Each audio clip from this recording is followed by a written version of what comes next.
I remember before he walked me up the stairs to my middle sister's testing area. Before I even walked into the building, because I love chapter Matthew 5 so much, and it's my favorite chapter, me and him talked for quite a bit. And I guess Heavenly Father was, for some reason, answering my prayers over time because of how much drama and stress I was under, taking care of my family and myself. I actually forgot this. And so much. It's just like, why didn't I remember this sooner? But since I love Matthew 5 a whole lot and have my whole life, I told Zach, if it was all possible in my life, I wanted twins, and I wanted it to be one white girl and one black. I wanted to be a twin pregnancy, where one was white and one was black, because of what I had read out of chapter Matthew 5. And he had told me, the only way that's possible is if you have sex with a black guy, right? And I said, yeah. And he said that, okay, well, if that's what you want, that's okay. And I was on the verge of tears because he was being such a support on it. And that ended up accidentally happening in my life, of all things in the world. And I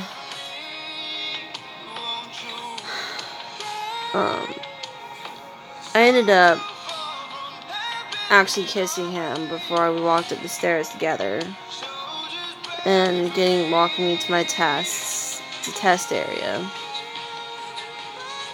And it took me a long time to remember that, because as I was walking out of the college, and my sister was healthy at the time and not mental like she is now, unfortunately. It was raining, so I went to go sit underneath the bus stop thing with her.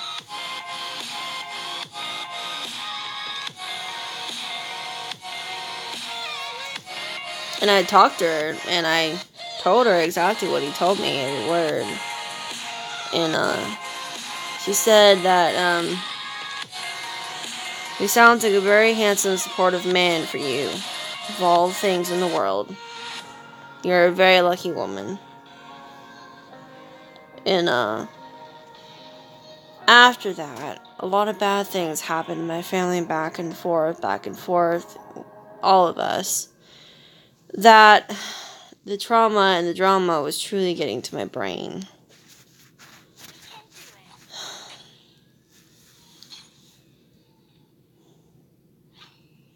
My older sister, was the first to go mentally and physically ill in her life. We spent about 3 to 4 years with her, helping her with her conditions. There was one day I saw her so bad at a mental hospital, I was on the verge of tears, because for a very long time I didn't know how to approach her or talk to her properly at all. Bless my heart. And so I would go out of my way to it wouldn't hurt me so much. And because she had completely forgotten everything we had talked about from ages 19 and younger, when she was spending time with me. She totally, completely forgot it all.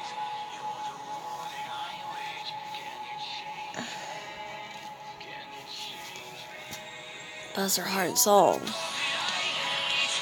And then, it took me like 5 years of my life before I could even properly talk to her, after I was 16 or 17 years old. Bless my heart and soul. And then my dad was the first to get into severe accidents. One was so bad, I think he was actually sent to the hospital for a while because some idiot, while he was driving, fine, was driving wrong and not watching where he was going, or he was driving a car or something, and he was going off the, I remember it now. He was a correctional officer and at the time, and he was driving off the highway, and somebody, as he was driving off the highway like he was supposed to, some idiot had ran into him on the highway really bad. Bless his heart. He got sideswiped so bad he was sent to the hospital for a couple of days, or who knows how long, to heal, because he was that badly hit. As far as what I can remember, anyways. And then, oh Lord.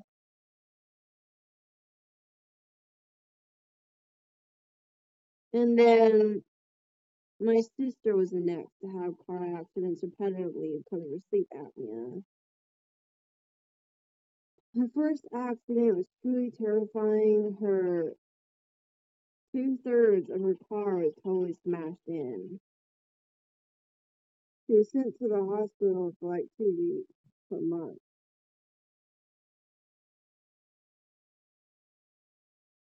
And then, because she wasn't properly watching where she was going, but also the other driver wasn't possibly watching where he was going either.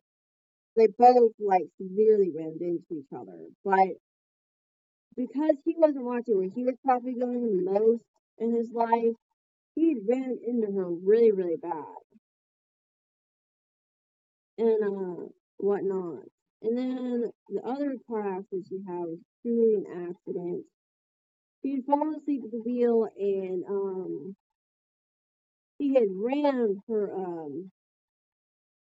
self by accident on her way to Arkansas. All things. Um, Actually, this is before we had gone to Arkansas. She had gone to visit Miss Boxer ranch place by herself with her family, so she could say hello to them and whatever and whatnot.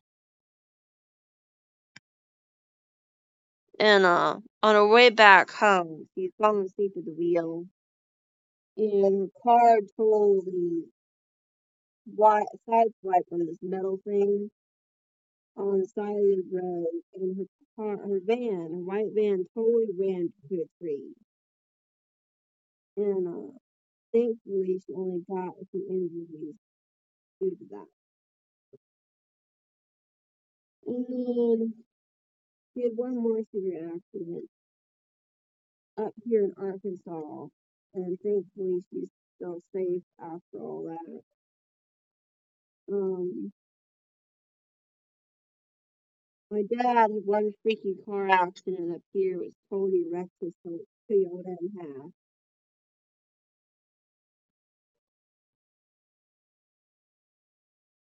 So we had no vehicle to work with whatsoever for about 3 to 4 years of our lives. We had that Toyota for like 10 to 15 years of our lives. Um, and whatnot. And thankfully, we had two vehicles of our own now that were usable.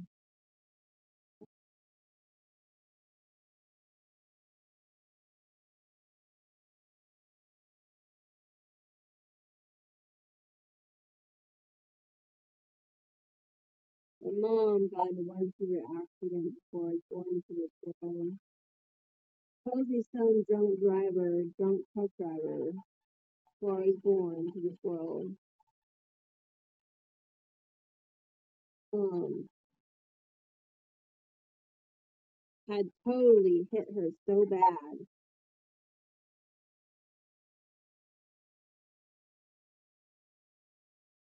had hit her so bad on the right side of her car that she got severe injuries because her car was like hit so bad.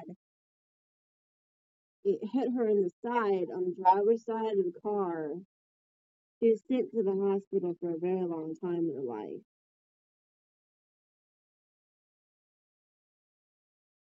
because she was hit so bad by a severe truck.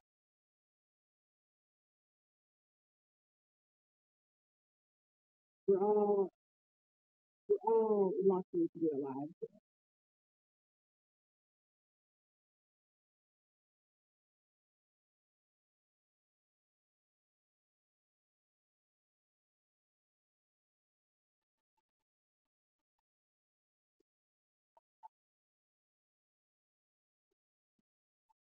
Anyways,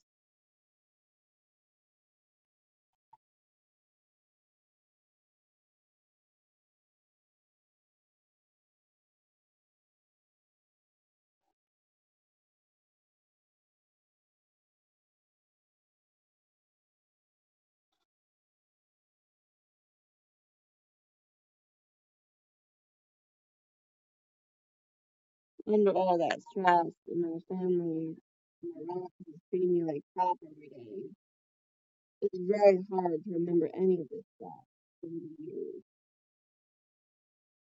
Because I knew that some myself and my family first. I just couldn't remember what.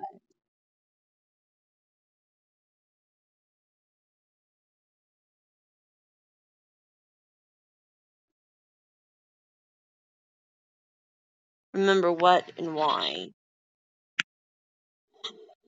Unfortunately, until like December 2018, because how my family was treating me for about a few years of my life, I literally thought I was going lesbian. I've been straight most of my bloody life.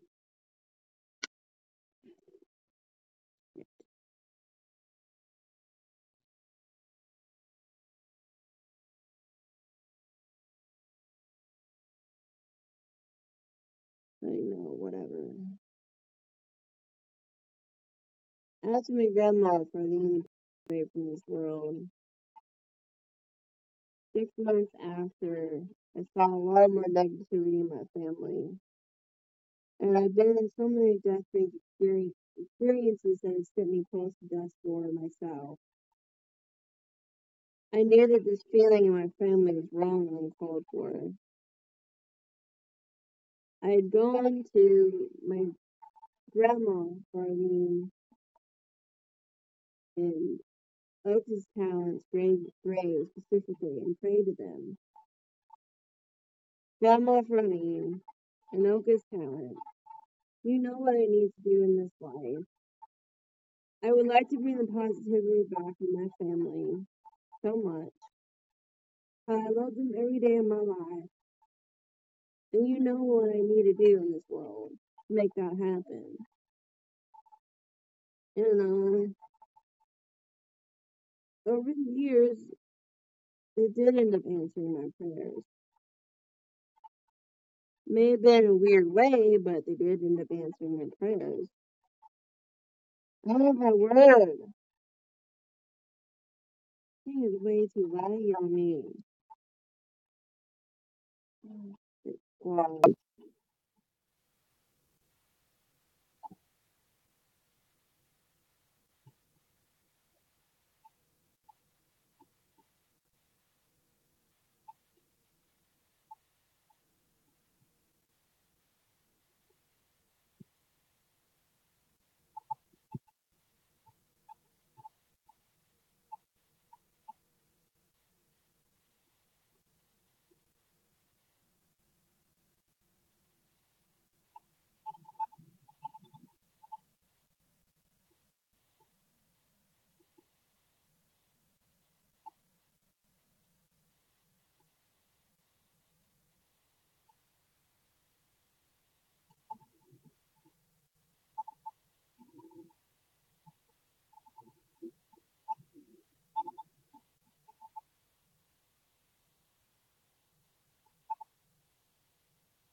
I didn't remember that for a long time in life, and how much stress and drama my family was giving me every day.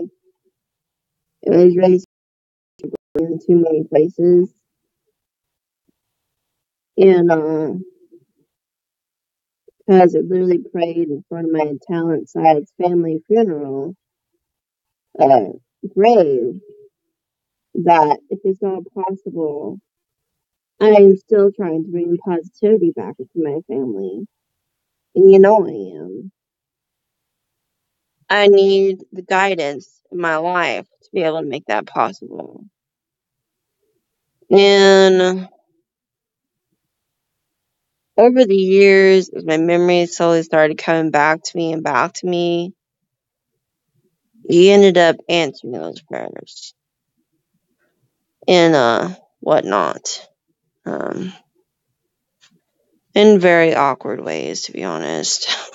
Very awkward ways. But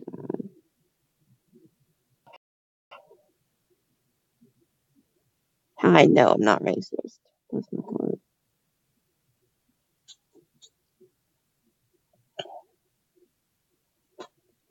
On my talent side of the family, we are a mixture of all the races, including the Indians. We are Black Americans, White Americans, Indians, Mexicans, from all over the world except for maybe Japan and North Korea. And then on my grave side of the family, we are mostly from Europe, Africa, and South America. So we are practically a mixture of all the races. And we all are rainbows with disabilities. My family's never been treated this way over the years at all. My my dad's sister Cindy was working as a clerk for, and somebody had decided to try and rob the store while she was there. And she had told him, no, that I'm not gonna let you steal the stuff from the store. Or something like that. My family told me about it a lot in my life. And he got shot down because of it and died on the spot.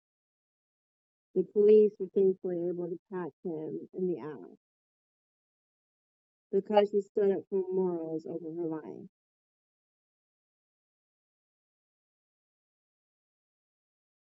And then two of my dad's brothers ended up dying due to cancer and illnesses.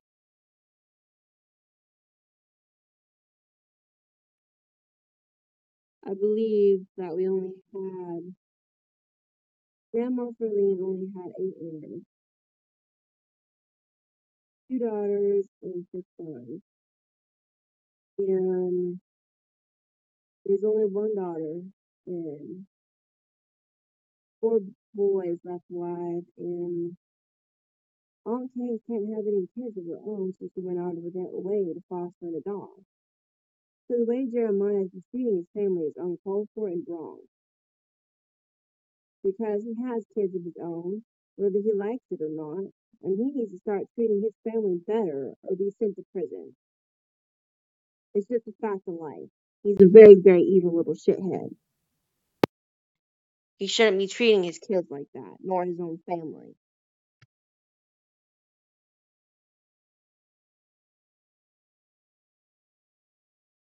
Because he actually threatened to shoot my dad in the head one time just because my dad parked in a spot he didn't like while he was on probation.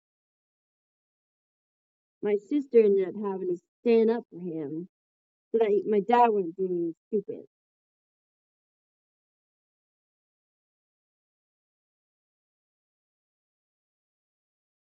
Because he was getting very defensive and defensive about it.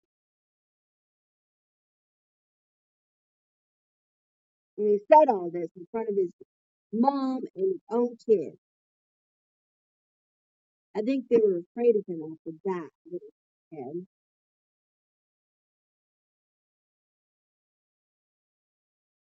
And then, what? No, my dad didn't want to report it because he wanted to be left alone. He didn't want any more freaking conflict in his family and his life. That's how much he dislikes conflict in his life.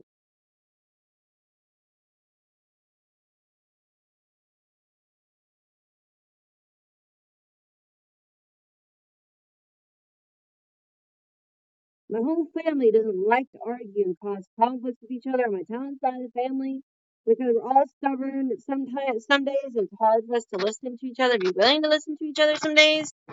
That because I have so many disabilities, I'm the most patient out of my whole damn family. I really am. And then his brothers only have like 2 sons each.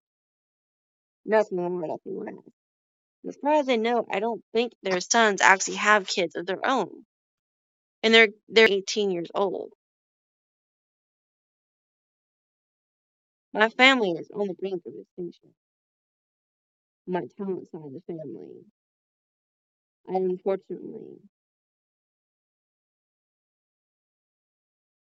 I've been to 10 funerals alone on my talent side of the family, and at least 5 funerals on my Gray's side of the family. And the only funeral that was actually peaceful in my life, my Lula Joe Gray's funeral, because I was so emotional about it. Because even though I'm the tallest woman in my family, all the elderly were confusing me for my mom, like I was an exact replica of my mom. It was such a compliment to me. I was crying in tears, but my mom means a lot to me. She saved my life before I was born into this world. Defended me in several places in my life before I was born into this world. And she's been my positive influence the whole time in my life, and my dad wasn't.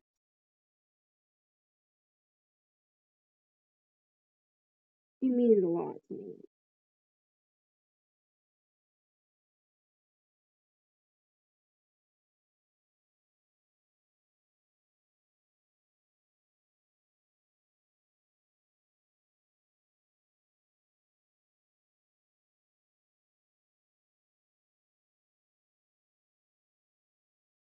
Because one of the elderly, bless her heart, was actually touching my face, asking me if I was my mom.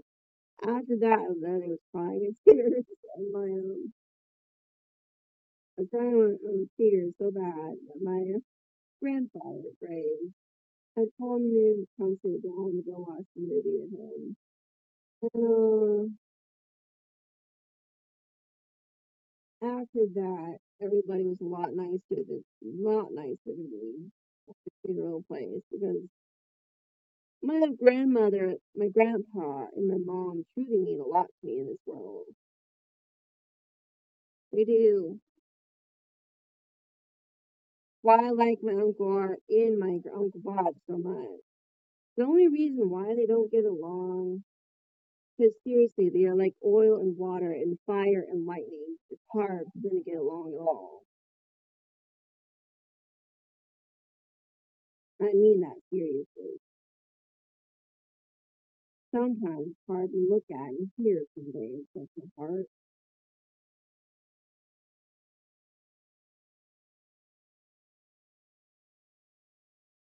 And I'm saying that honestly.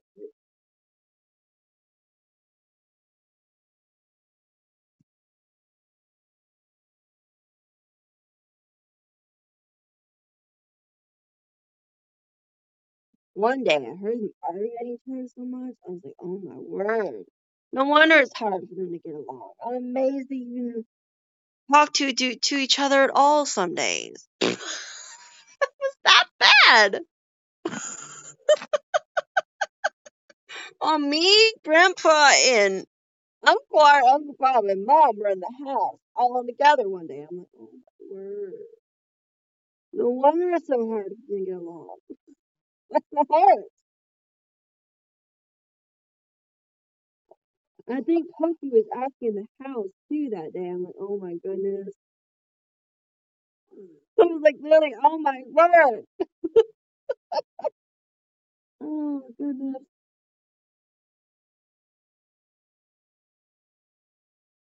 It was so bad. I was trying not to laugh on the inside. That's how bad it was. It was so bad.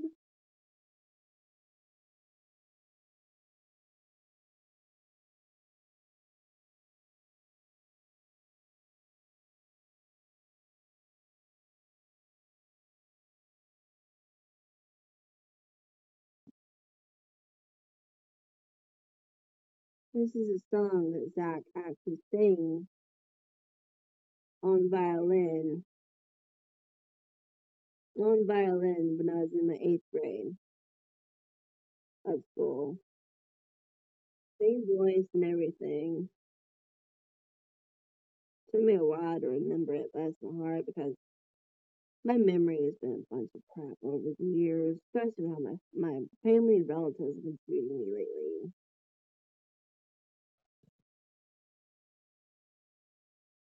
And my was on a medication that was not helping my poor soul at all in 8th and 9th grade. I remember paying attention to him and looking at him, but I didn't remember the song all the time because I was so muddle-headed due to this darn damn medication. Why is it so slow? I swear.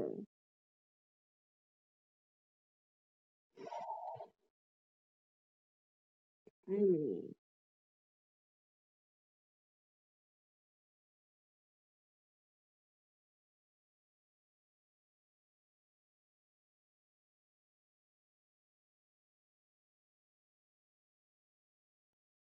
oh my word.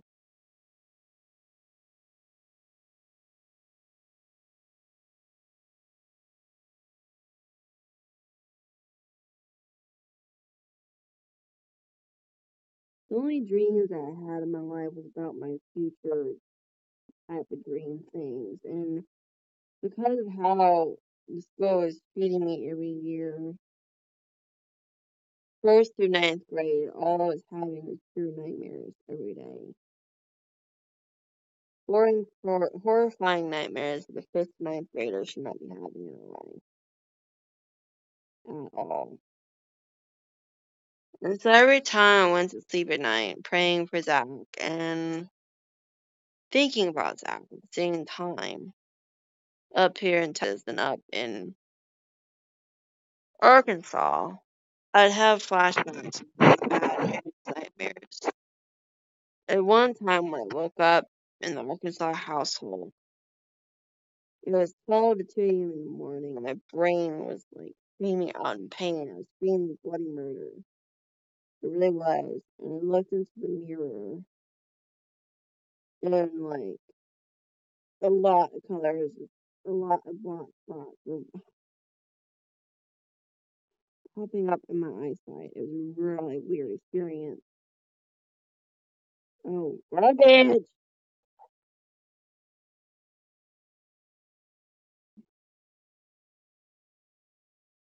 It was a mixture of black, blue, red, purple, white, brown, and this one other weird color. It was truly an awkward and awful experience.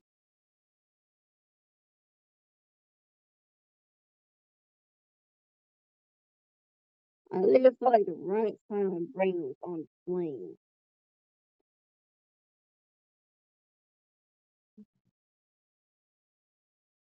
Come on, go where I bloody want you to.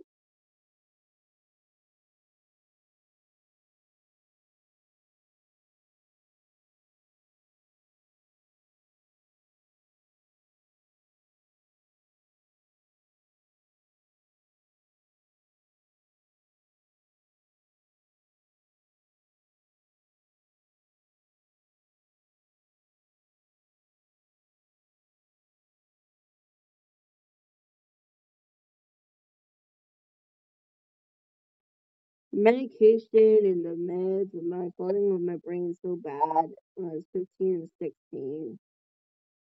I was always falling asleep at my desk most of the time. I was fully aware that he was there, but and then I was in love with him, and he didn't even think to give me a Valentine's rose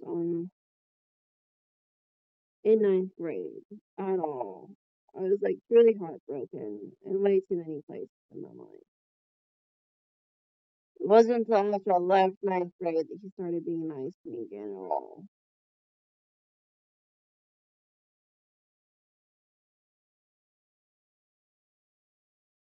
So he really wants me to feel mended back in my life. I don't know.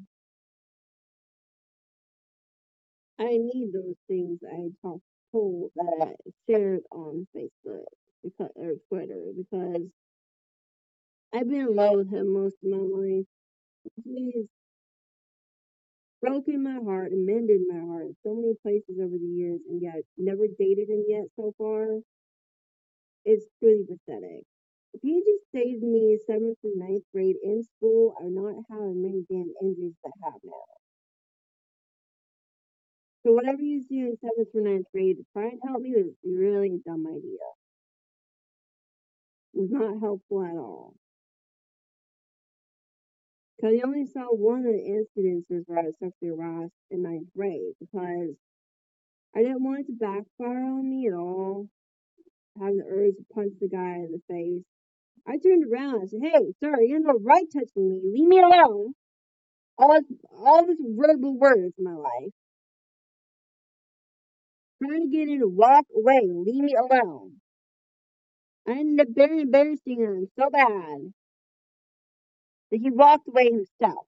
But you no right to be touching me like that. Ever. A black American man who was obviously a very obvious dickhead at the time. And then I looked from the right side and corner of my eye, and Zach standing up looking at me. I'm just thinking, like, what in the world is wrong with my life? I went in to go sit to the tables with my friends and ended up talking to the white guys that are in front of me because they like games, and I've been a tomboy ever since I was 4 years old. I've played almost every imaginable RPG game out there that I could sell my family could afford. Every possible RPG game imaginable.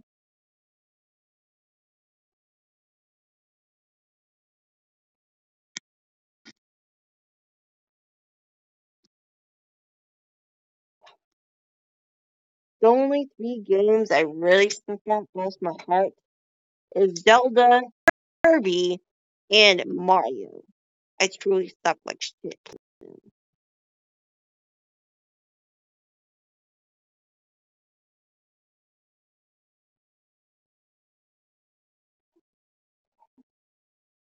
I swear, this thing is lagging on my way too damn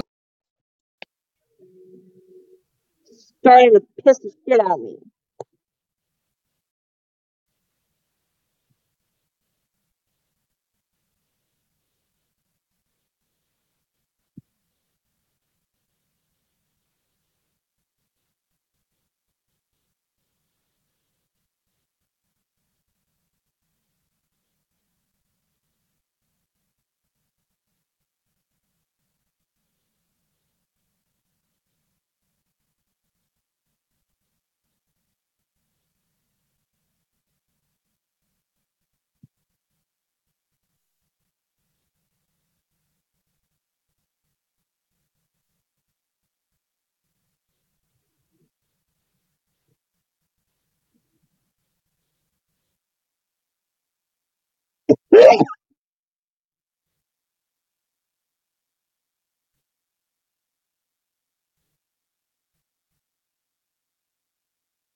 The only time my family got along the most is when we were together.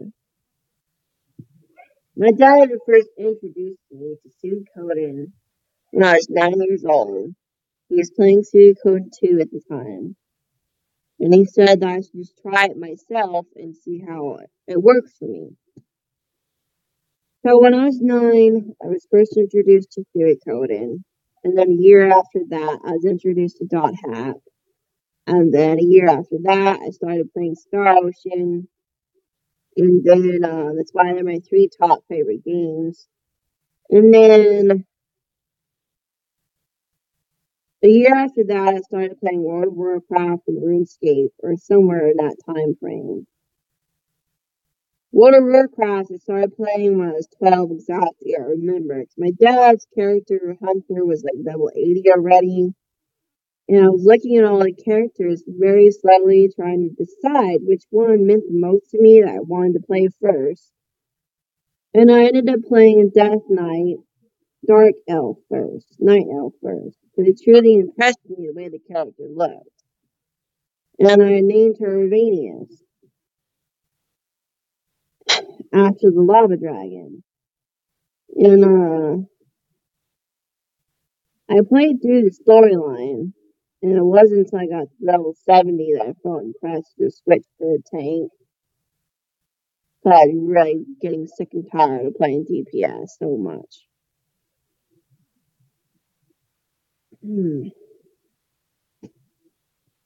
So after I changed the tank character, somebody that was a Death Knight that I'd run into with the quest stuff, he'd actually give me guidance on how to be a tank character because I told him that's what I was seriously interested in because I was sick and tired of being a DPS character. So he went out of his way to give me guidance on what I needed. Stats and equipment and stuff for those things. And at the time I was hit squad. Really? I mean, really? This is auto lead for me because if I die so much to this damn game, I'm gonna be pissed.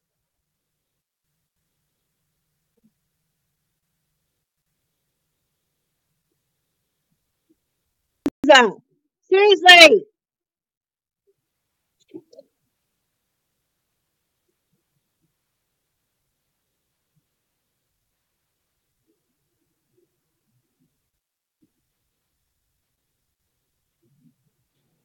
Anyways, so as I was saying, are you kidding me? I'm not even touch this. It's lagging way too damn much. What in the shit squads is wrong with my assy phone?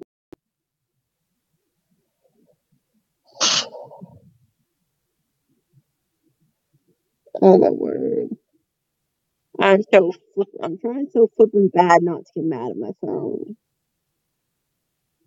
Oh my word. Ugh.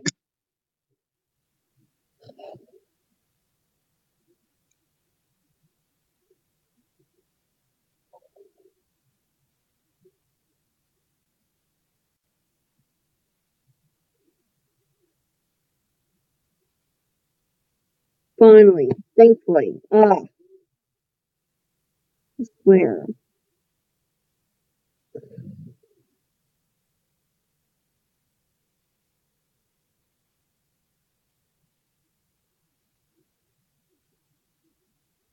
Hey, Clara! Stop. Anybody else that still wrong for me? Clara, dude. That's not it.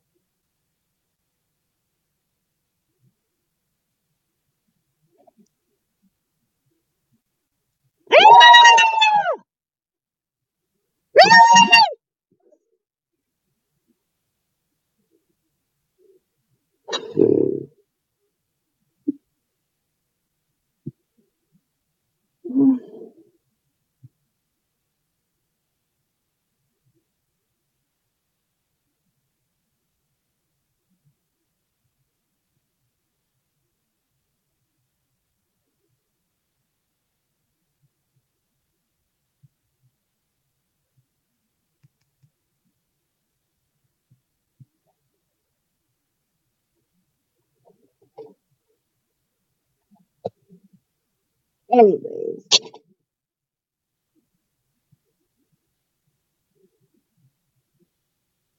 I actually watched two war animes with, for some odd reason, some weird reason. Each main character is a female character, but the weirdest thing, the female character, the main female character is a blonde chick. It is a really awkward scenario to watch. Because the first war anime I watched, the girl, the blonde chick, was like reincarnated as like he was a male reincarnated as a blonde female. So she was like over rocker psycho. Over the rocker psycho. And uh so much that she was like going on. At one point she knew so much about war and strategy type stuff from a past life that she had fallen in love with somebody in like the story, and she ended up going out of her way to fight with him in the war. And because he was such a psycho as a female, all things, all things in the world, he ended up doing a lot of damage in the war field. And it's like, oh my word, he is such a badass. I was thinking, anyways, he's psycho but badass. Anyway,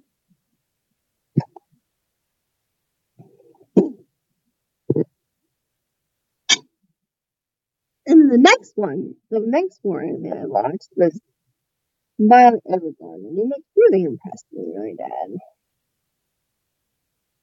Especially the very ending of it.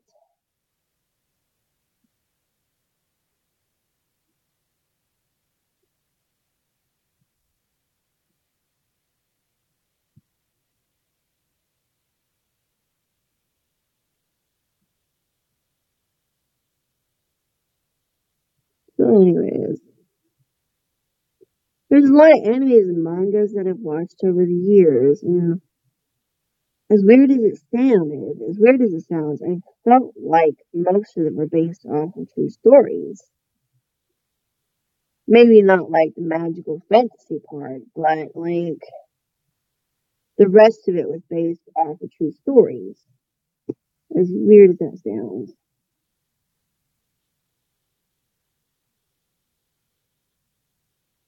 Because I really felt like in my lifetime at one point that when I was reading Anne McCaffrey stories, that I had this weird spiritual bond and connection with dragons. Because by the time I had finished reading the White Dragon book from Anne McCaffrey, um, I had a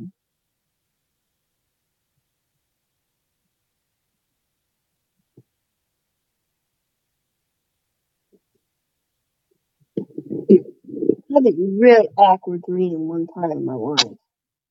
I kept on having it repeatedly over the years. And now it's like literally vividly stuck in my head now. I was sitting on a low balcony, and there was a castle slash mansion to the right of me, and there was this guy who had a big heavy sword in his right hand, and he's acting very evilly toward this azure dragon who's putting it so bad every possible imaginable. One thing at the same time, I was screaming at him and crying to get him to stop. He kept on doing it for the past 3 minutes. He wasn't stopping. I ended up walking towards him, pulling his right arm back, telling him to stop. This is uncalled for. I ended up petting the Azure Dragon's snout and said, "It's okay. You're fine. You're protected in this world." And then after that, the people around me started healing the creature. It was a beautiful Azure Dragon. Did not deserve to be treated that way. And then, uh, As I was petting its snout, it said something to me. It said thank you to me. And its eyes were like literally crystal blue. It's not like the dragons that we draw about today at all.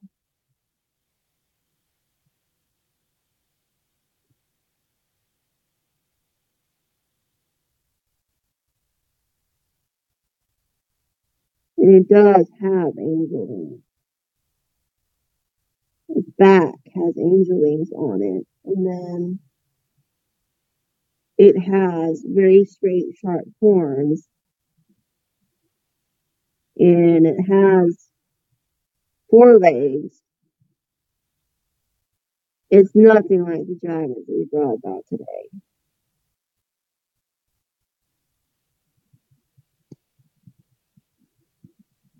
It's a very beautiful creature.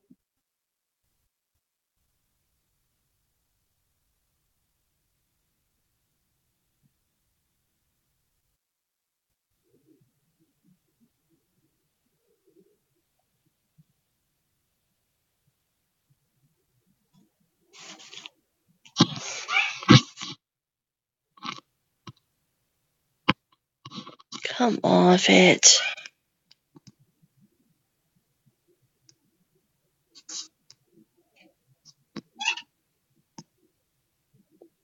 It looks so beautiful that it looks nothing like anything we've drawn about so far to this day and age.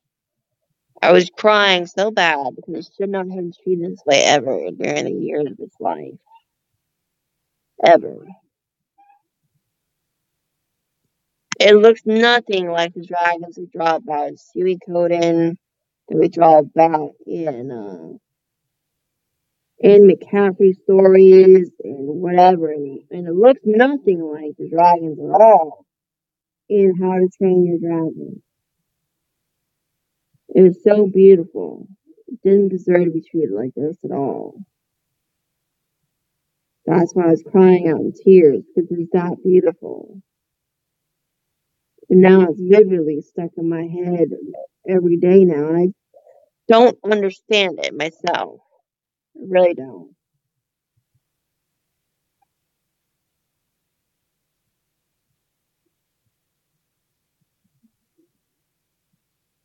Unfortunately, I just don't understand it by myself.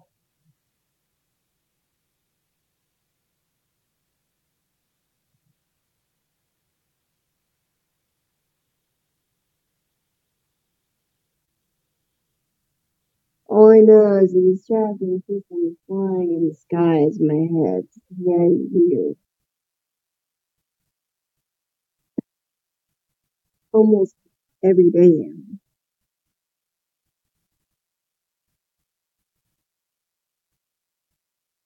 Like it's like I literally have some sort of bond with this creature. It's very weird.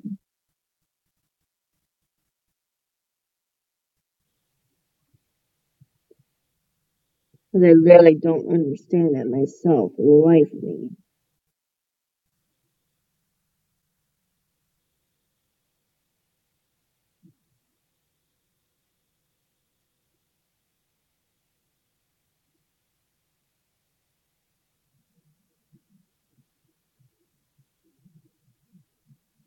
Oh my word.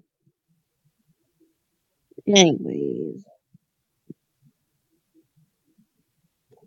I just don't understand Dream at all. I really don't. But I had it repetitively like 5, 10 times in my life over the years. It's gotta mean something, but I don't know what it means for life for me by myself. Bless my heart.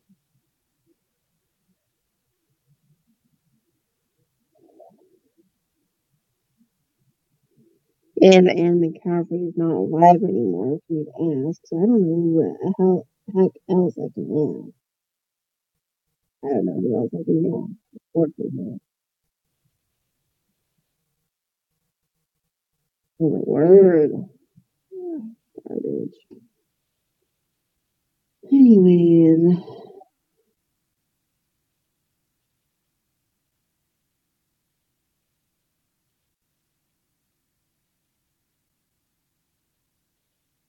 thankfully. Oh, I actually knocked out 17 already? I didn't notice that at all.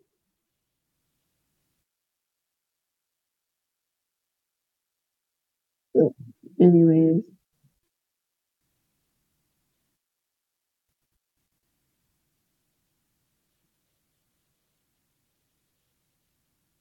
ooh, gold! Yay! Finally.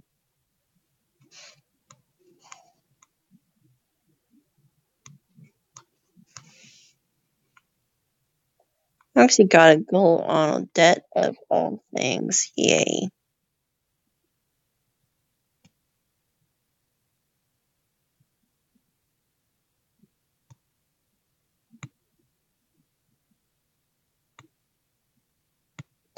So anyhow,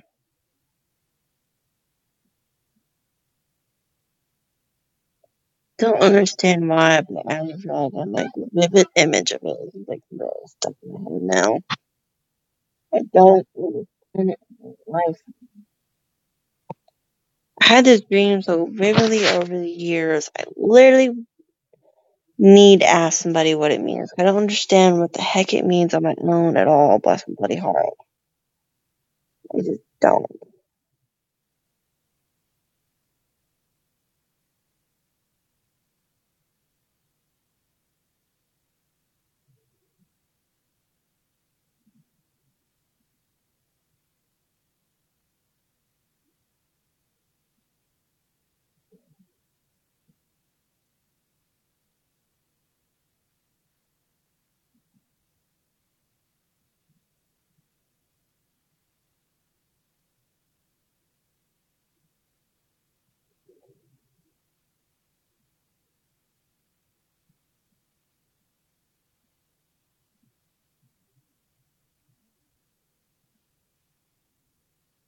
I think I ended up actually kissing him too once before I left uh, the college.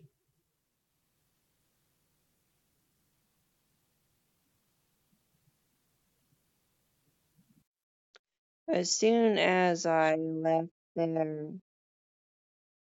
the college that day, my family was having a lot of mental and physical health issues back to back. It hurt me so much mentally and physically. I forgot about him for a long time in my life.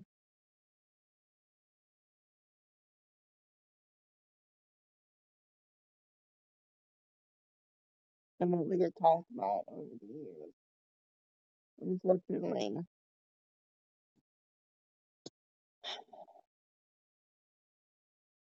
because the condition of my older sister really hurt me for a long time in my life.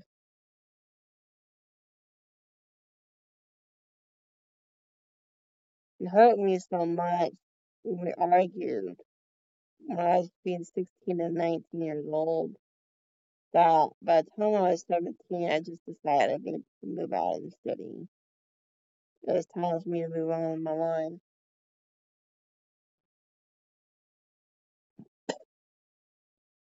Because me and her were arguing that day so much. Some days me and her would have bad physical bouts and it would hurt me in the process. Like, I literally would have to try my best to go out of my ways to ignore her. So bad. Because there was one time when I was in my ninth grade year of high school before I moved out, before I left the college or whatever in the city, that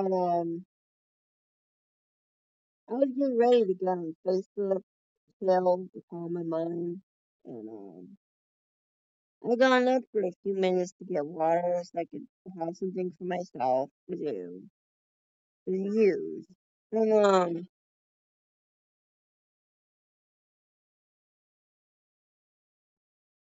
it was the first worst physical bout with my sister that I ever had in my life after she got her issues in her world. Over nothing, ultimately over nothing. And my dad was getting her to requesting her to get up, and she was not listening to me and him. Because my dad could always tell how much I was mostly bent over the issue. I was tired of arguing with her about it. She got up and hurt me on my right arm and accidentally pinched me in the process. That as her standing up, I got mad and pulled her around in front of me because I was tired of her pinching me and hurting me. I turned her around and I pushed her away from me. And I pushed her so hard she ended up accidentally falling into the next room altogether. She ended up falling into the master bedroom and the door flew wide open. It scared the bloody shit out of me because it also bruised me from my elbows down. It hurt like heck for about 30 minutes to an hour. She could have just avoided that situation altogether by getting up out of the chair.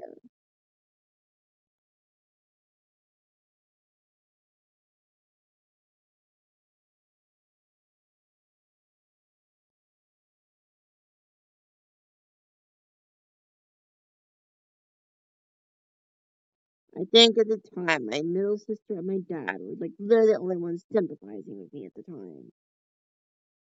It was that awful.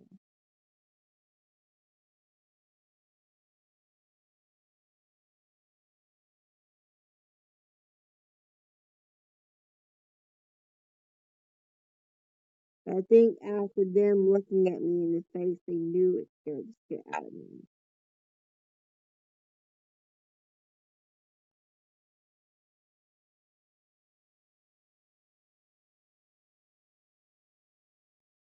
And it really did scare the shit out of me. I wasn't expecting that to happen at all. And it hurt me in the process. Really, really bad.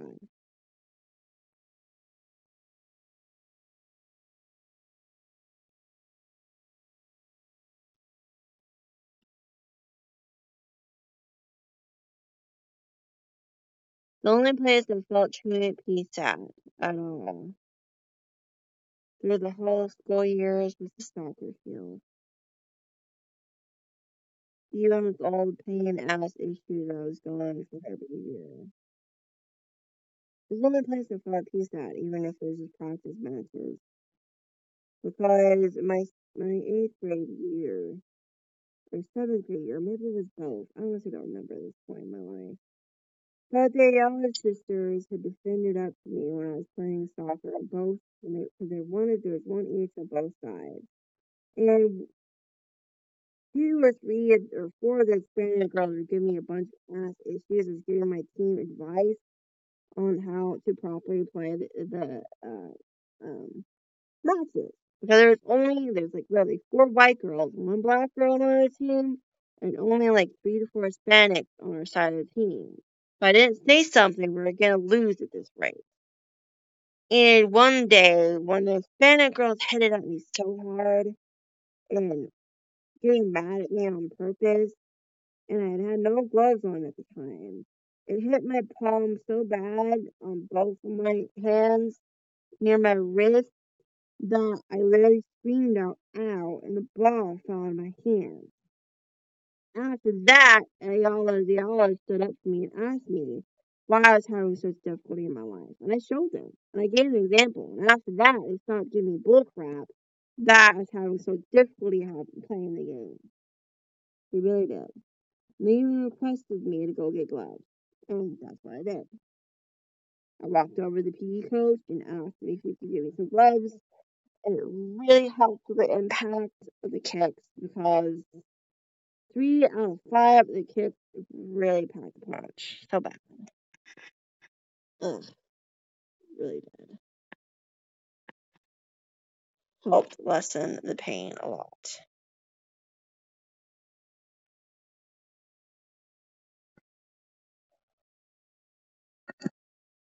The only reason why I did practice matches at the time because of how badly I was injured, being grabbed by my wrist at the time in several places, and having so many shots and IV injuries in my arms over the years at that time, my age, and a bunch of other things in my life.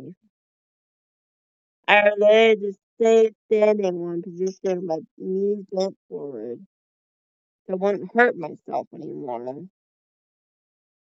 And save my energy so I could just catch the ball when it came at me. That's how close I was paying attention to every player.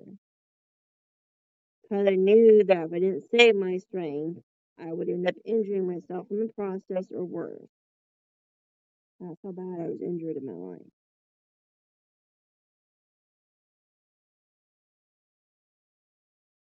Because how people were treating me in school. Time I was in 8th grade, I already had arthritis and waist down. I had been in the hospital several times in my life after this. I had gotten a punctured blood vessel in my right arm when I was in 7th grade. Took a month for it to properly heal. It was wrapped up nice and tight for about a month. And that's why I almost failed my 7th grade year. My science class was like a straight 70. And after that, I got my arms bruised in a couple of places. How many times I was going to the hospital, PCPs, and ERs to help my body heal, internally and physically. I was getting bruised so much in my elbows and my hands due to IVs and shots and a bunch of other shit. That from my wrist up to my elbows were like literally bruised and on fire some days when I was playing the sport. And the girls' team. And I had arthritis in my knees specifically a lot. And I had foot injuries galore in my feet already by then.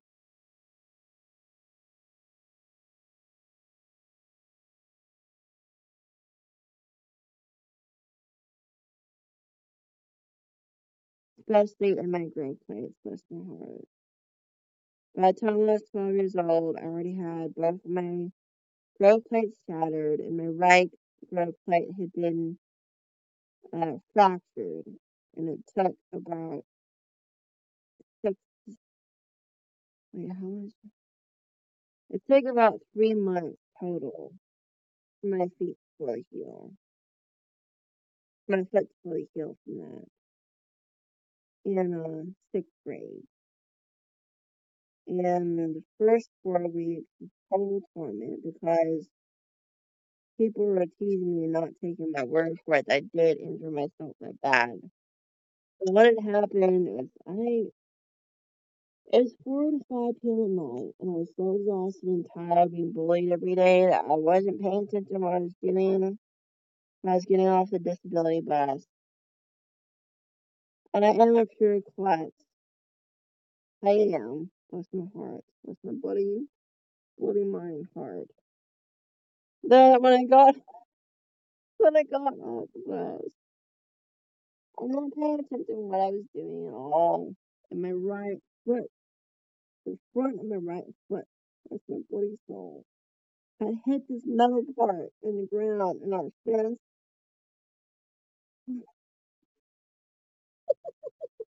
It's really awful and terrible. My foot ended up hitting that metal thing in the ground, and the front of my foot hit so bad. I had done uh,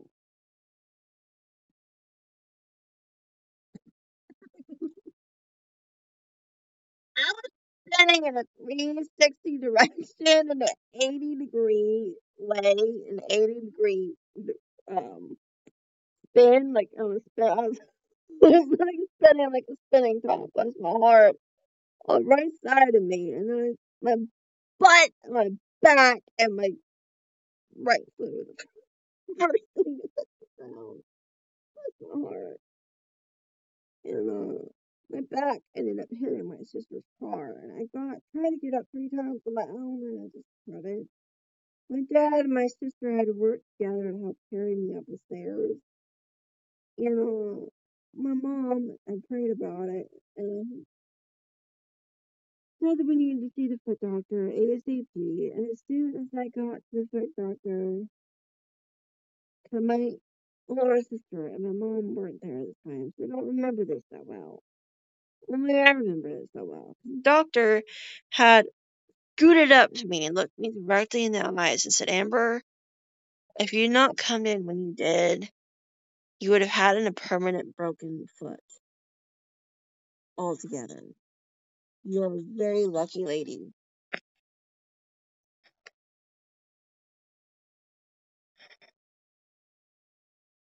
If I had not come in that day, it would have been permanently broken.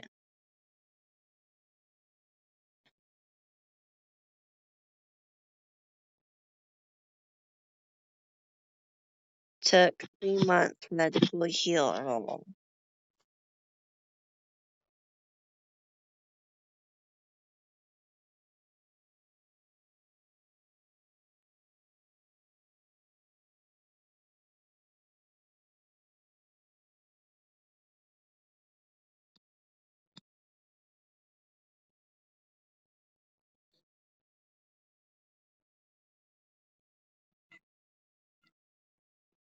So after 6th grade, I was really struggling to do any sports at all if it was even possible. I really was.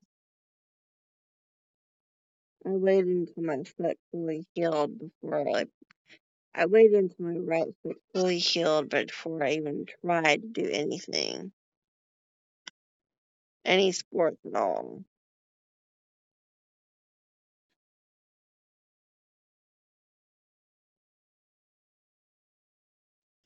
And over the years, only 2 sports I could do well without hurting myself and people not getting a bunch of bull crap were soccer and swimming.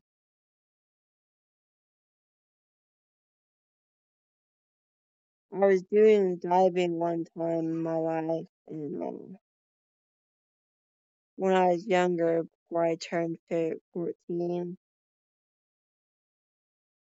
but I had done it and I wasn't wearing swimming goggles at all.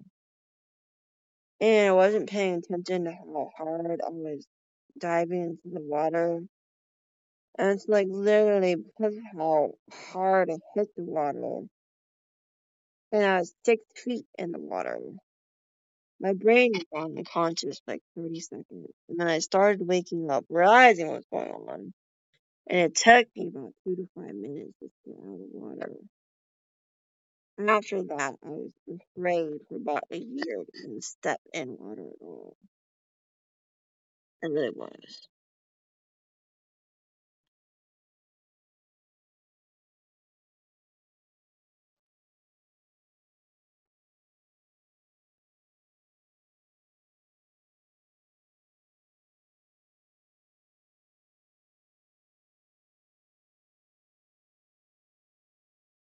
I almost drowned in that water because of how hard it was for me to get out of the water.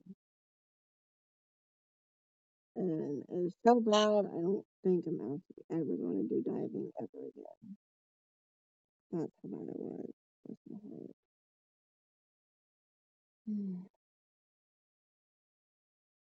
I actually consciously remember how bad it was. It was that bad.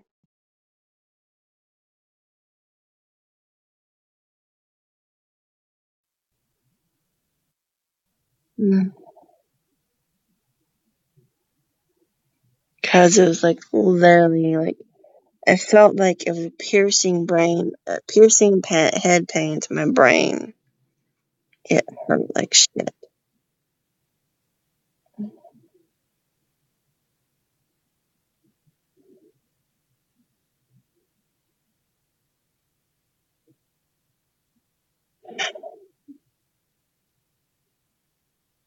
And I think everybody was looking at me concerned because of how long it took me to get out of the water. I decided not to do diving ever again after that. It really hurt that bad. Anyways.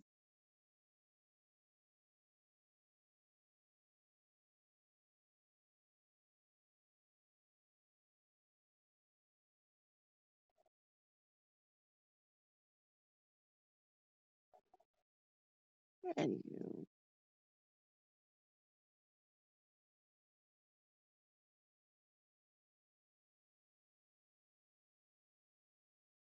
I remember it took me a full year to have the courage to do so because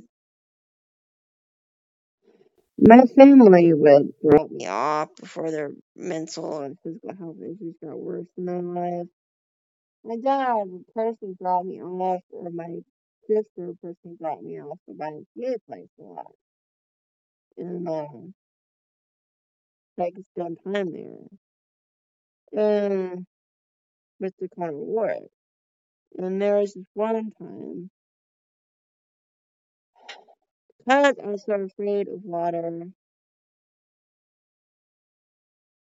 at the time,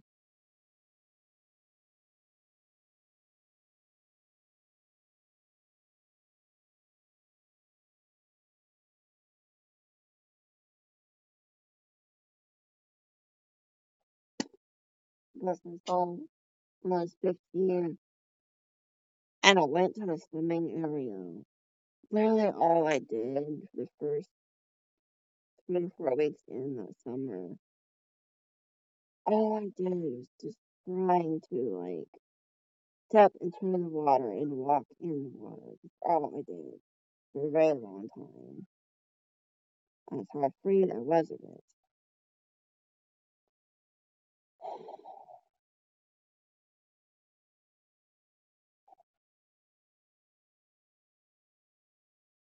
I literally just spent my time the first week in just putting my feet in the water on the stairs. How afraid I was.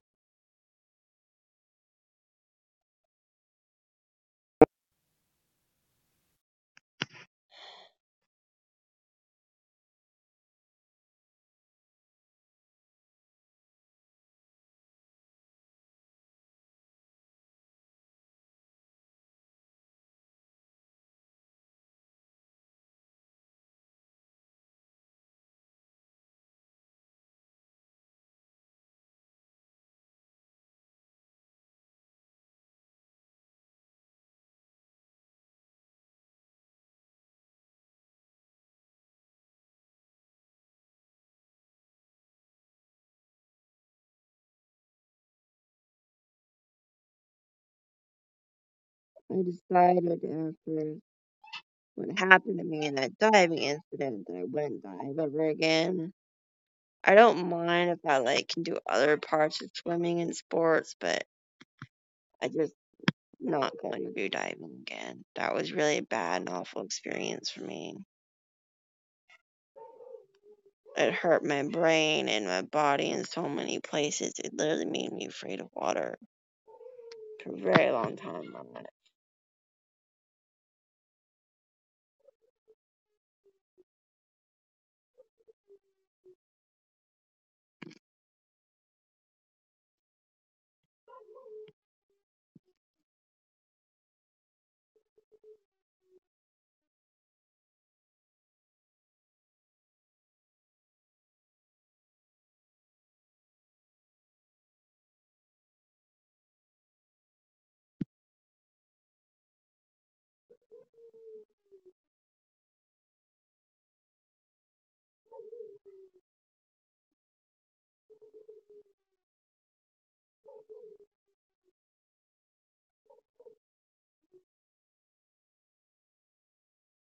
I have tried facing my fears on my own in many places in my life. I have. But literally, when I was in first through ninth grade of school, how badly I was being treated every year, all I was having was nightmares. All I was having was nightmares.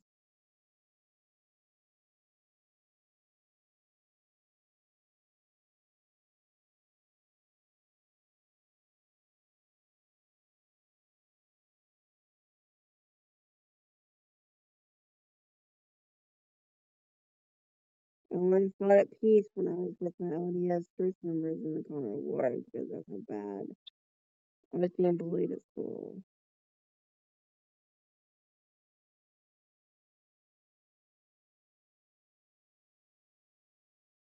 Some days I had nightmares so bad I was screaming out in my sleep. And because of that, I was trying to wake up. My family had to wake me up every morning. And some days I was 30 minutes early or an hour early to school, or I was an hour late to school.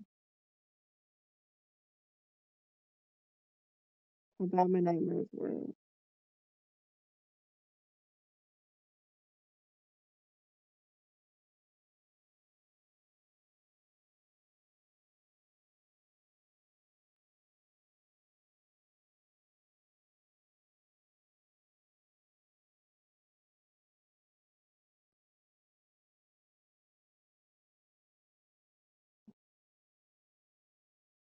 By the time I was in 7th grade, after I had that panic attack issue in school, I started having a lot of nightmares and talking in my sleep. I remember this very clearly because I watched the Clannad anime at one point in my life. And I was one of the female characters in this nightmare of all weird things in the world. And I had seen a robber go to this homeless woman who was in a phone booth. And she was a homeless woman, didn't have a very valuable purse at all. And he had used a dagger to cut her up in the gut. And I had no cell phone on me. And so she was in a live or die situation in her life. And I stayed with her and talked to her, hoping that somebody around might be able to notice and tell what was going on. Because there's no hospitals around for 30 minutes to an hour out, she was at risk of being a live and die situation.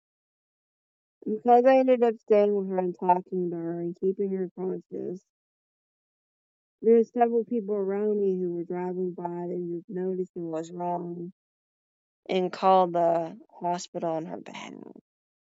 I woke up after that. I didn't know whether she made it out alive out of that or not.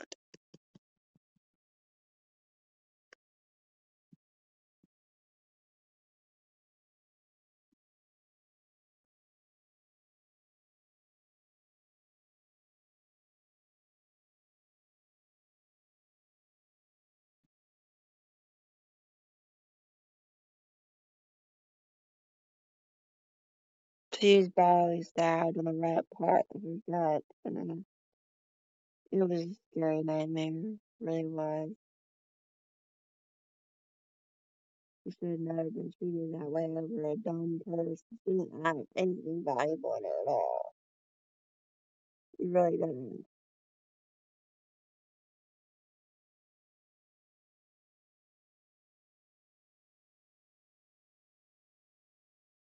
I remember it well because the police had eventually caught the person and brought the purse in front of her to look at it. There was absolutely nothing of value in it. I was on the verge of tears as waking up out of the nightmare. The only thing that was in it was um like $20 and pictures and a cell phone. That was it. She didn't deserve that treatment in her life.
Heart attack so bad.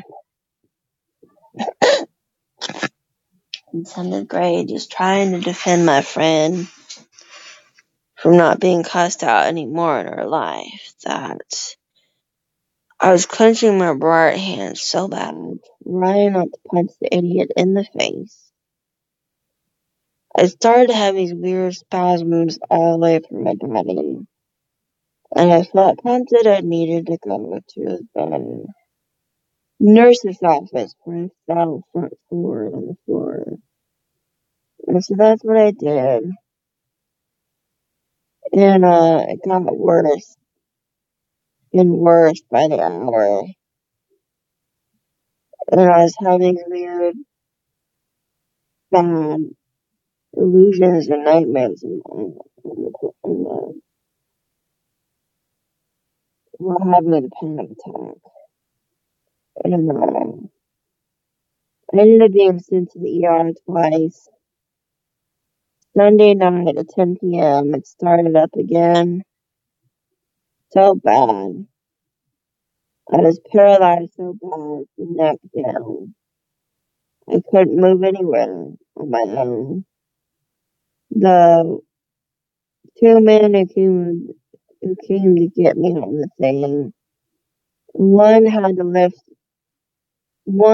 had to lift me on my right side and my left side just to get me out to the stairs so they could put me on a lift and push me into the thing.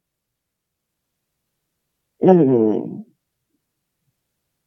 I ended up staying there for a total of 5 days. And the very last day I was about to leave, a nurse, idiot, punctured my right arm so bad within an hour. My right arm was swelling like a plane. Right as I was supposed to leave the dumb, shitty place,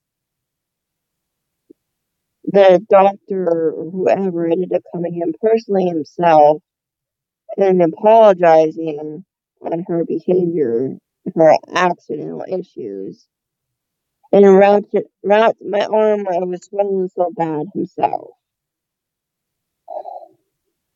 Scared the bloody shit out of me.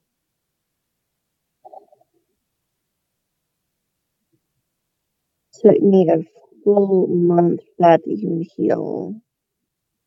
And it was hard for me to write anything on my own. It really was. I think one of my friends or something at the time in my math, English, and science classes went out of their way to help me write what I needed to write for my classes because how bad it was swollen.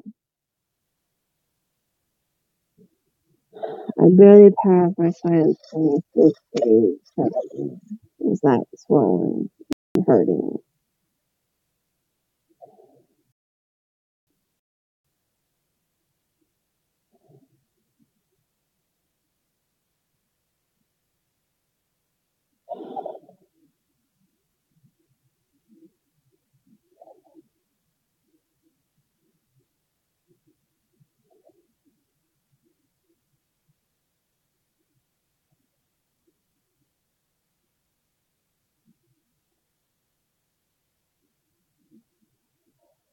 So whenever I did soccer in 7th or 8th grade, the female team, I was really struggling just to do the sport at all.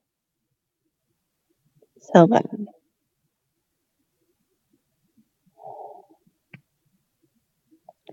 It's the reason why I was only doing practice matches, because one of the Spanish girls on the other team got so mad at me that I was giving my team directions on how to play that one of them really got out of the way to use blunt force, kick the ball at me, and because how I'd caught it in my hands, I screamed ow so bad and this literally fell out of my hand.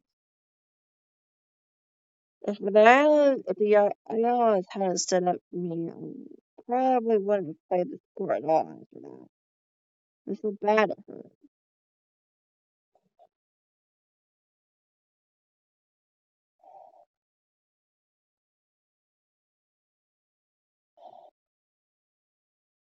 irritated the gloves really reduced the pain a lot.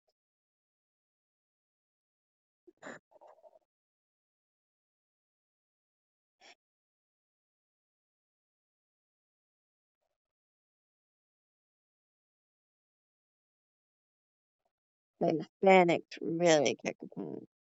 They do. They kick a lot harder than black girls and white girls. So bad. Um,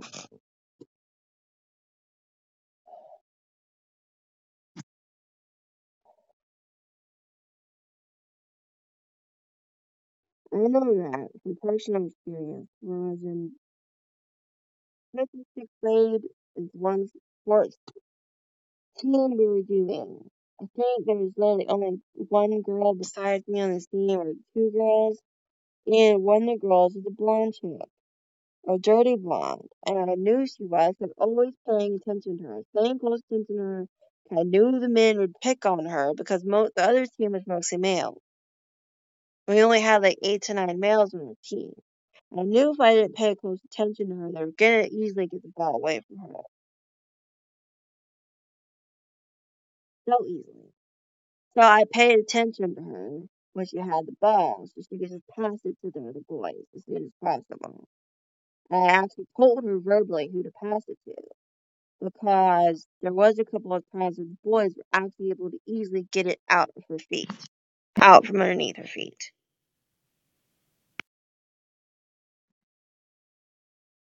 She became a very good passer because I was directing her and paying attention to her most of the time. I won every battle that one day when I was paying so close attention to her. She said thank you to me.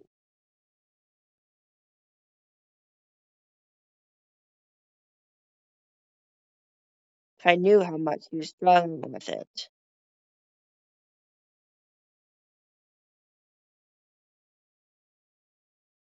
Don't remember what her name was. I knew that she was having difficulty with being able to pass.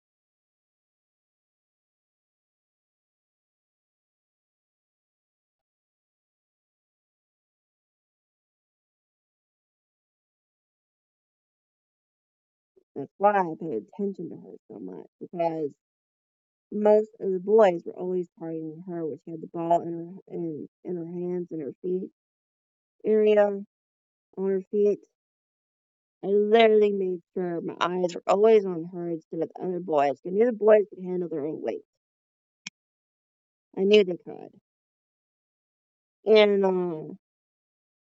so I was always had my eye on her. I told her who to pass it to. I even waited 30 seconds before. I waited, and 30 seconds before they started heading towards her, I told her to pass it. That's how close I was paying attention to her.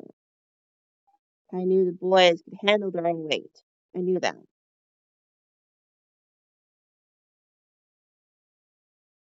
Boys have more strength than girls. They do.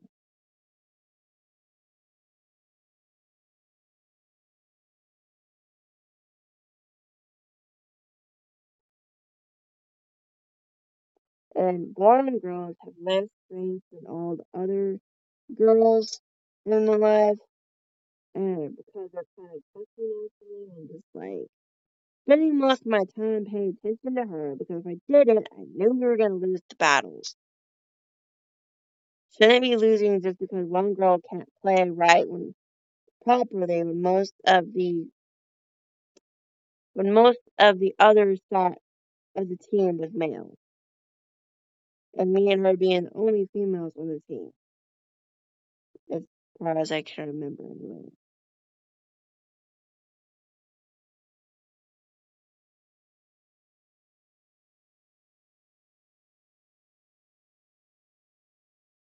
Why I was spending so much time focusing on her and keeping an eye on her, because I didn't want her to get injured, and we didn't need to lose any of our matches if it's possible.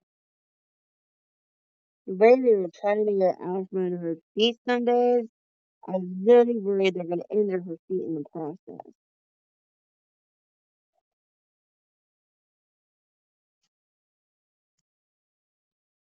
Because men have a lot of strength in their lives. They do. Whether they realize it some days or not.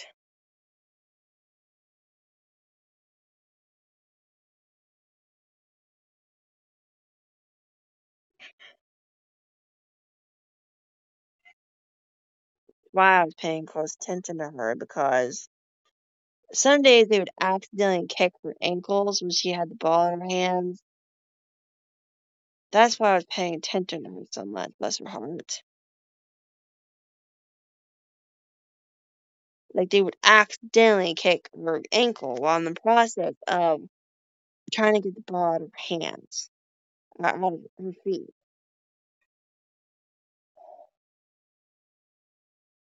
After I saw them accidentally kick her ankle a couple of times, I literally went out of my way to warn her who to pass it to after that. Like, freaked me out. It really did scare the shit out of me.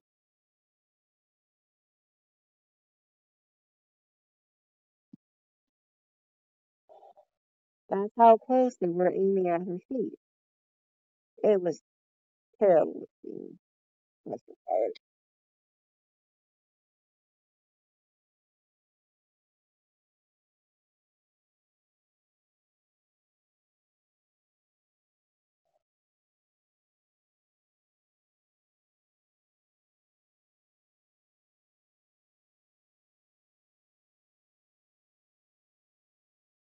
I swear, whether people want to admit it or not, whether the girls want to admit it or not, blonde chicks have very high difficulty in being able to play any sport at all.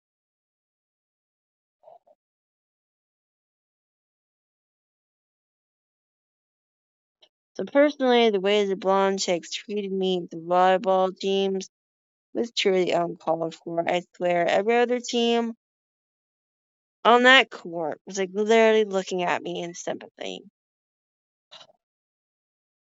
It was that bad and uncalled for.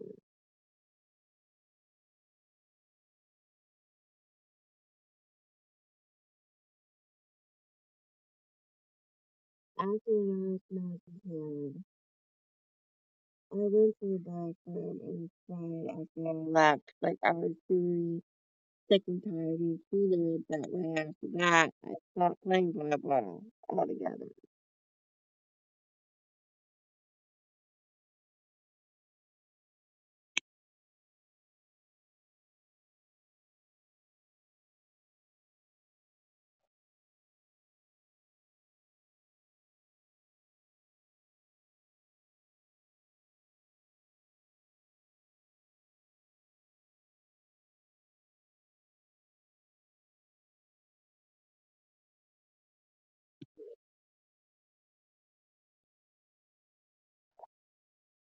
I remember playing it with my church friends just for the fun of it, but I'll never play volleyball again.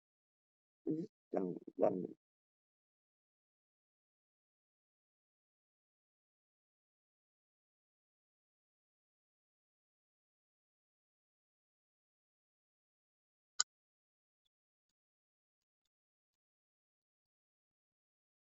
Because every match, when I was trying to help give them advice, they were cussing me out and yelling at me galore for the blonde women.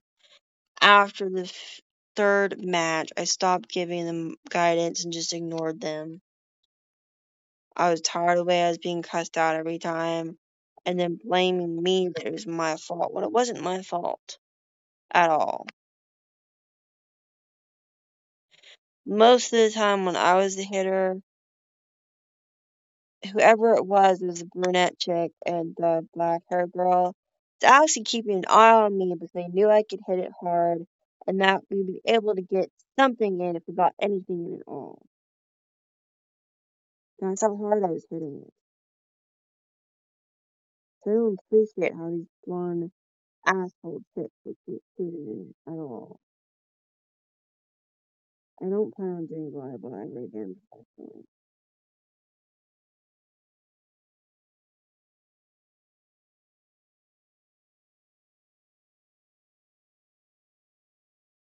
The only two sports that I had fun in that people didn't give me bull crap over was basketball and soccer.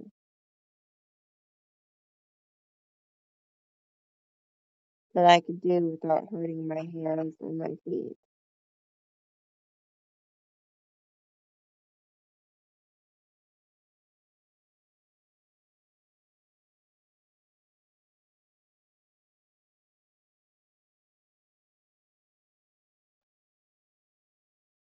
I swear my body is so imbalanced.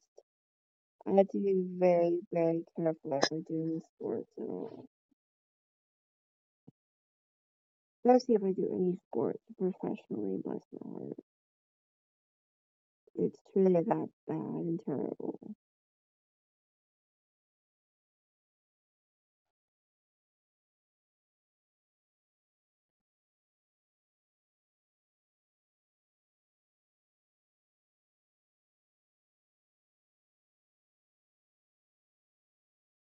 It's that bad and terrible when I was in school in YMCA. That every day after, like before 14 years old, I did go out of my way to personally try and train my own body myself, by myself, sport-wise, just so that I wouldn't injure myself anymore, unnecessarily.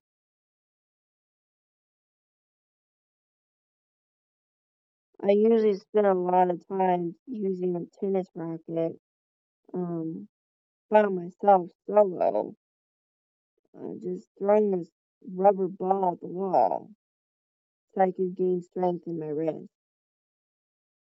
I did that for like hours on end some days. And it's like the only thing that I did most days. I was tired of how people were treating me in school.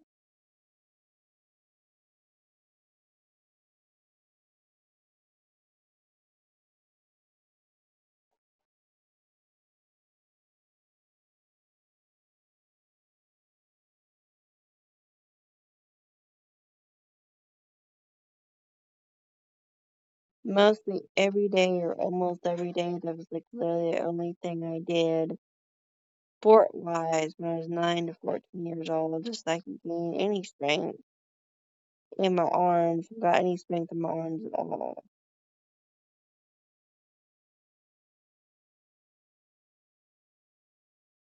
And it really helped because it also helped strengthen my waist down over the years.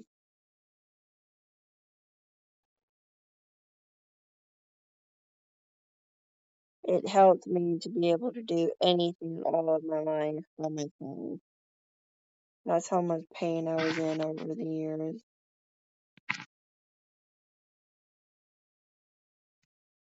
So truly, I am pissed off with that because if he just dated me openly after seventh grade, all these girls and men around him wouldn't have put so many injuries on me in my life.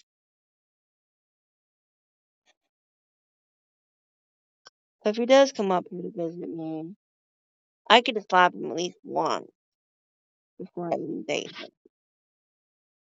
What he did in seventh and ninth grade to try and help me was truly a dumbass idea. It was so obvious what he was trying to do. It was a stupid idea.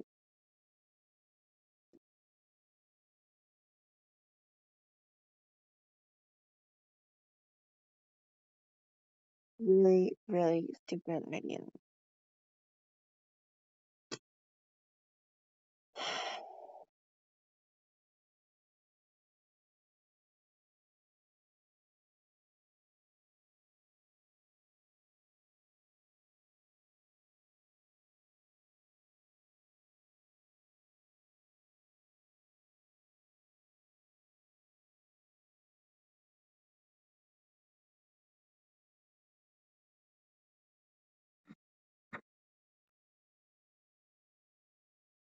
Was that damn medication I was getting and all those injuries that people around him gave me? I couldn't walk anywhere for 5 months. at all. I was lucky to be able to walk at all my life again. That's why it haunts me so much to go back to Texas at all. Because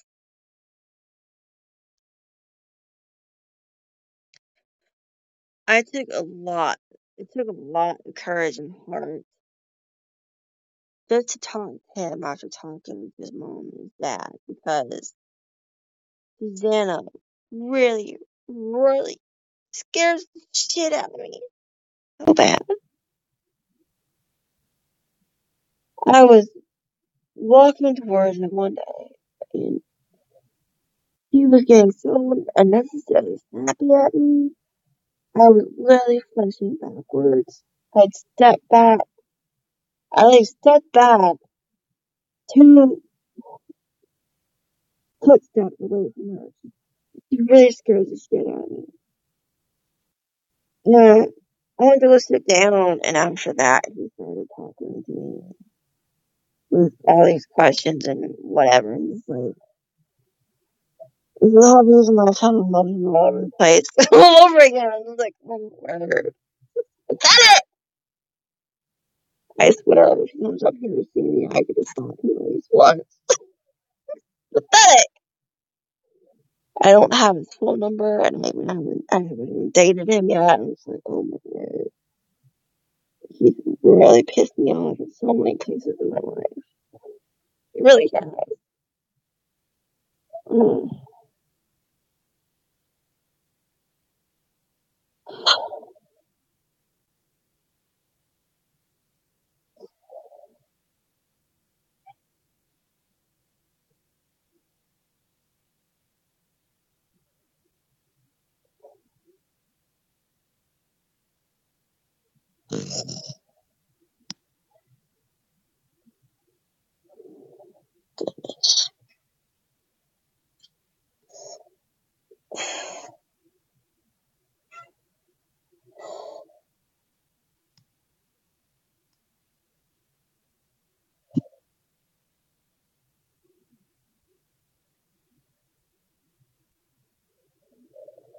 Mm-hmm.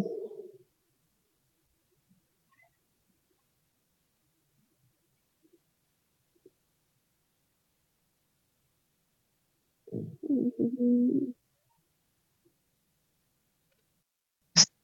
I know.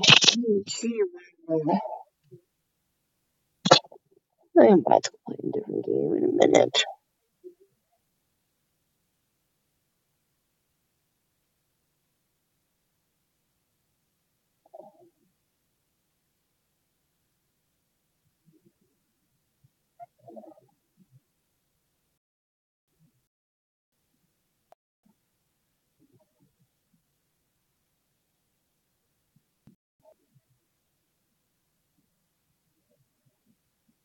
Anyway,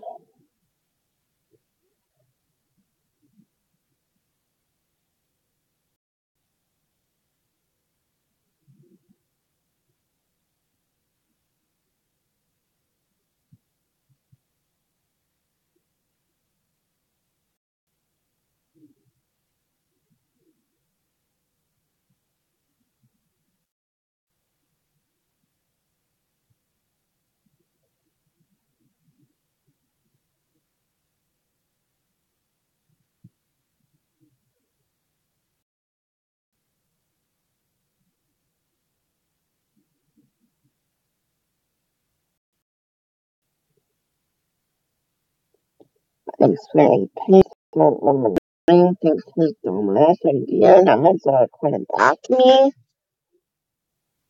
Cross my private measure is pain running things like that.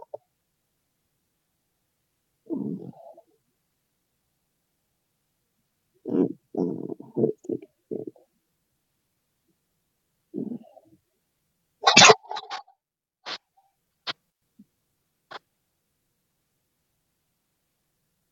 Anyway.